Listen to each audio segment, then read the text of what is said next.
சாந்தியும் சமாதானமும் நம் அனைவரின் மீதும் உண்டாவதாக. எல்லா புகழும் இறைவன் ஒருவனுக்கே. நம்ம தொடர்ந்து நிலவரங்களை பார்த்துட்டு இருக்கோம். இப்போது வந்திருக்கக்கூடிய சில முக்கியமான தகவலை ஒரு தொகுப்பாக பார்க்கலாம். அதுலேயும் பார்த்தா ஏமன் மேலே கடுமையான தாக்குதலை பண்ணியிருக்காங்க ஒரு பக்கம். இன்னொரு பக்கம் பார்த்தா ஈரான் மேலே தாக்குதலை இப்போது அறிவிச்சிட்டாங்க இஸ்ரேலுன்னு சொல்லலாம். அதாவது போருக்கான அறைகூவலை விட்டுருக்காங்க. என்ன நடந்திருக்குன்னு சொல்லிட்டு பார்த்துடலாம். ஃபஸ்ட்டு பார்த்தீங்கன்னா ஏமன் மேலே அமெரிக்கா தொடர்ந்து வான் தாக்குதல் பண்ணிட்டு தான் இருக்குது. அதுக்கெல்லாம் பஞ்சமே கிடையாது. இந்த மாதம் பூரா பண்ணிட்டாங்க. டெய்லியுமே போய் அங்கே ஏதாவது ஒரு தாக்குதலை பண்ணுறது, அதே மாதிரி எண்ணெய் கிணறுகளை தாக்குறது, பொதுமக்கள் இருக்கக்கூடிய இடத்த தாக்குறதுன்னு சொல்லிட்டு நிறைய வேலையை பண்ணிட்டு தான் இருந்தாங்க. இன்றைக்கி என்ன பண்ணி வச்சுருக்காங்கன்னு பார்க்கும்போது, துருக்கியுடைய எண்ணெய் கிணறு அங்கே இருக்குது. எங்கன்னா ஏமனில் அந்த இடத்துல தாக்குதல் பண்ணியிருக்காங்க. அது கொழுந்து விட்டு ரொம்ப தூரத்துக்கு எரிஞ்சிட்டு இருக்குது. அதையெல்லாம் எப்போ கண்ட்ரோல் பண்ண முடியும்னே தெரியல. ஆனால் இது தாக்குனது கன்ஃபார்மாக அமெரிக்கா தான். ஏன்னா அமெரிக்கா விமானத்தில் கொண்டு குண்டு தாக்குதல் பண்ணிட்டு போயிட்டாங்க. ஒன்று. ரெண்டாவது என்ன பார்த்தீங்கன்னா, அங்கேயே ஏமனில் ஐநாவுடைய பள்ளிக்கூடம் இருக்குது. அது அகதிகள் முகாம்தான். அங்கே தாக்குதல் நடத்தி 69 பேர் அங்கிருந்து அகதிகள் இறந்துருக்காங்க இன்னைக்கு. அதுவும் ஆப்பிரிக்காவை சேர்ந்தவங்க தான் அங்கே இருந்திருக்காங்க. ஏமனுடைய UN சேர்ந்த ஐநாவை சேர்ந்த பள்ளிக்கூடம் அங்கே அவங்க அகதிகளாக தங்கிட்டு இருந்தாங்க. அதில் ஒரு 69 பேர் இறந்துருக்காங்க. இன்றைக்கி ஏமன் கடும் கண்டனத்தை தெரிவிச்சிருக்காங்க. அமெரிக்கா இப்படி தான் தப்பாக தான் தாக்குதல் பண்ணிட்டு இருக்காங்களோ தவிர, அவர்கள் எந்த ஒரு ஆயுதம் இருக்கக்கூடிய இடங்கோ இல்லை பார்த்தா அவர்களுடைய அந்த தாக்குதல் எங்கிருந்து வருதோ அந்த இடத்த கண்டுபிடிச்சி தாக்குற மாதிரியோ வெளிப்படையாக அறிவித்தாலும் இவங்க செய்யக்கூடிய எல்லா தாக்குதலுமே தப்பான தாக்குதலாக தான் இருந்துட்டு இருக்கு. இன்றைக்கி ஏமனில் பெரும் இழப்புகள் தான் அவங்க சந்திச்சிருக்காங்க. அதில் மாற்று கருத்து இல்லை. இருந்தாலும் ஏமனில் இருக்கக்கூடிய போராளிகளை இது எந்த விதத்துலையுமே அசைக்காதுன்னு சொல்லிட்டு ஆய்வாளர்கள் எல்லாம் சொல்கிறாங்க. ஏன்னா இவங்க போய் தப்பாக தாக்குதல் பண்ணிட்டு வரதுனால அங்கே இருக்கக்கூடிய போராளிகளை என்ன பண்ணாது, இதை அஃபெக்ட் பண்ணாது. அவங்க தொடர்ந்து தாக்குதல் தான் பண்ணிட்டு இருப்பாங்க. எப்படி காசாவில் தொடர்ச்சியாக என்ன நடந்தாலும் சரி, அங்கே ஊரே அழிஞ்சு போனாலும் சரி, போராளிகள் வலிமையாக இருக்காங்களோ அந்த மாதிரி ஏமன்லையும் வலிமையாக தான் இருக்காங்க. அவங்கள பற்றியான எந்த தகவலும் அமெரிக்காவுக்கு தெரியல. அதனால தான் இப்படியான தவறான தாக்குதலை பண்ணிட்டு இருக்காங்கன்னு சொல்லிட்டு தகவல் வந்துட்டுருக்கு. அதோட கையோடு சேர்த்து சீக்கிரமே தரைவழி தாக்குதலை ஆரம்பிக்கிறதுக்கான ஒரு வேலையை முன்னெடுத்துட்டு இருக்காங்க அமெரிக்கா. ஏன்னா இவங்க டெய்லி தாக்குதல் பண்ணிகிட்டே இருக்காங்க. இருந்தாலும் பதிலுக்கு ஏமன் என்ன பண்ணுறாங்க, இஸ்ரேலை அடிச்சுட்டே இருக்காங்க. அதனால் இஸ்ரேல் என்ன பண்ணுறாங்க, அமெரிக்காட்ட போய் என்ன நீங்கள் அடிச்சுக்கிட்டே இருக்கீங்க, இருந்தாலும் அவங்க திருப்பி எங்களை அடிச்சுட்டு தானே இருக்காங்க, தரைவழியும் ஆரம்பிச்சிருங்க. அவங்க ஃபுல்லாக உள்ளக்குள்ளே சண்டை போடுறக்கே கரெக்டாக இருக்கணும், எங்களை பற்றி யோசிக்கவே கூடாது அப்படிங்கிற மாதிரி சொல்லியிருக்காங்க. அதனால தரைவழிக்கான வேலையும் ரொம்ப கிட்டத்தட்ட போயிட்டுருக்கு. ஏமன் மேலே அமெரிக்கா தரைவழி செய்ய போகுது. ஆனால் அந்த நேரத்தில் பார்த்திங்கன்னா இப்போ இஸ்ரேல் என்ன அறிவிச்சிருக்காருன்னா, அது நெத்தன்யாஹு சொல்லியாச்சு, நாங்கள் ஈரானை விட போகிறதில்ல. கண்டிப்பாக இஸ்ரேல் ஈரான் மேலே தாக்குதலை உறுதிப்படுத்துது. நாங்கள் தாக்குறதுக்கான உத்தரவுகளை எங்களுடைய இராணுவத்துக்கு நாங்கள் கொடுக்க போகிறோம் அப்படின்னு சொல்லிட்டு இன்றைக்கி இஸ்ரேல் பகிரங்கமாக நெத்தன்யாகவே சொல்லியிருக்காரு. சொல்லும் போது என்ன சொல்கிறாங்கன்னா, எங்களுக்கு யார் தடுத்தாலும் பிரச்சனை இல்லை, இந்த யார் தடுத்தாலும் அப்படிங்கிறது ட்ரம்ப்பை தான் சொல்கிறாங்க. ஏன்னா ட்ரம்ப் சொல்லிட்டாங்க, இஸ்ரேலே அடித்தா நான் ஒத்துக்க மாட்டேன், அதாவது நாங்கள் பேச்சுவார்த்தைக்கு உங்களை கூப்பிட்ருக்கோம், நீங்கள் அணு ஆயுதம் உற்பத்தி செய்யலை அப்படிங்கிறத மட்டும் உறுதிப்படுத்திட்டா போதும். அப்படி நீங்கள் உறுதிப்படுத்தினதுக்கு பிறகு இஸ்ரேல் உங்கள்கிட்ட வம்புக்கு வந்தால் அவங்களுக்கும் உங்களுக்கும் சண்டையாச்சு, நாங்கள் அவங்களுக்கு உதவ மாட்டோம், உங்களுக்கு எதிராகவும் நாங்கள் நிற்க மாட்டோம்னு சொல்லிட்டு தெளிவாக சொல்லியிருந்தாங்க. அதனால தான் நெத்தன்யாஹு என்ன சொல்கிறாருன்னா, நேரடியாக ட்ரம்ப்னு சொல்லாமல் யார் தடுத்தாலும் நாங்கள் இஸ்ரேல் ஈரானை அட்டாக் பண்ணுறது உறுதியான ஒரு விஷயம் அப்படின்னு சொல்லிட்டு இன்றைக்கி அறிவிச்சிருக்காங்க. இது போருக்கான அறைகூவல்.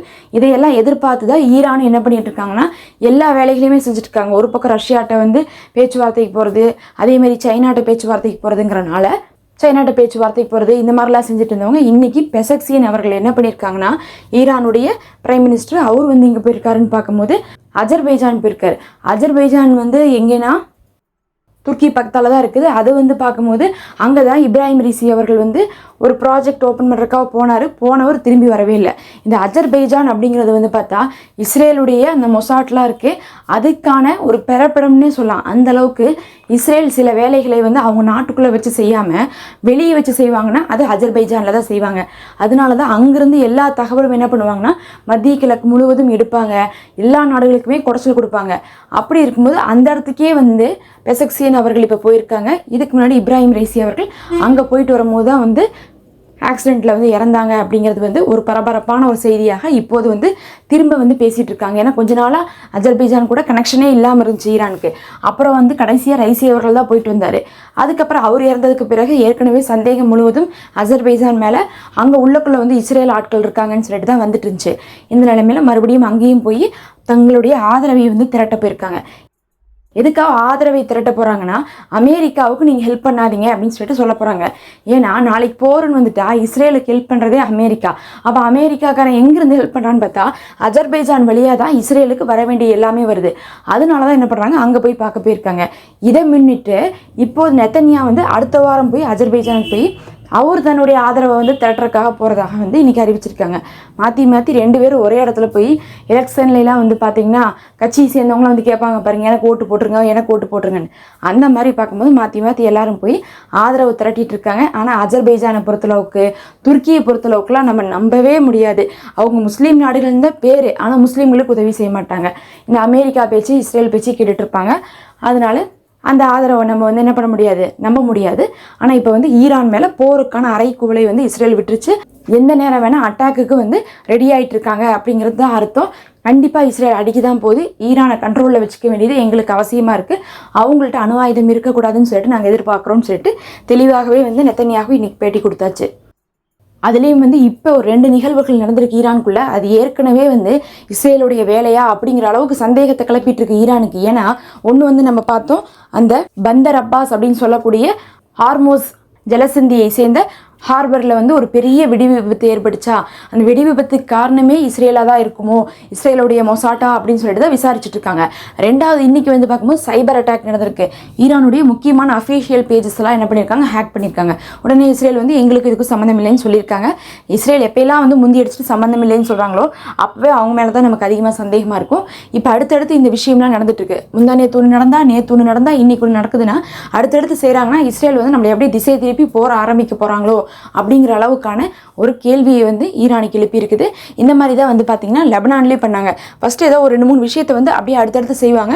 அப்படியே திசை திருப்பி விட்டு என்ன பண்ணிடுவாங்கன்னா ஃபுல்லாக போற ஆரம்பிச்சிருவாங்க. அந்த மாதிரி தான் நடந்துட்டு இருக்கு. இந்த நிலையில் வேற நெத்தன்யாகுவே வந்து பகிரங்கமாக பேட்டியெல்லாம் கொடுக்கும்போது இன்னுமே கொஞ்சம் அதிகமாக தான் வந்து சந்தேகம் வந்து இஸ்ரேல் பக்கம் திரும்பிட்டு இருக்கு.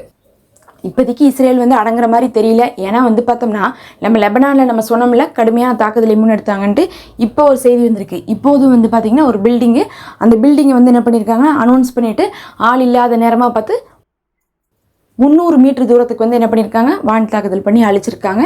இஸ்ரேல் வந்து ஒரு பக்கம் லெபனானையும் சும்மா விட மாட்டேங்கிறாங்க.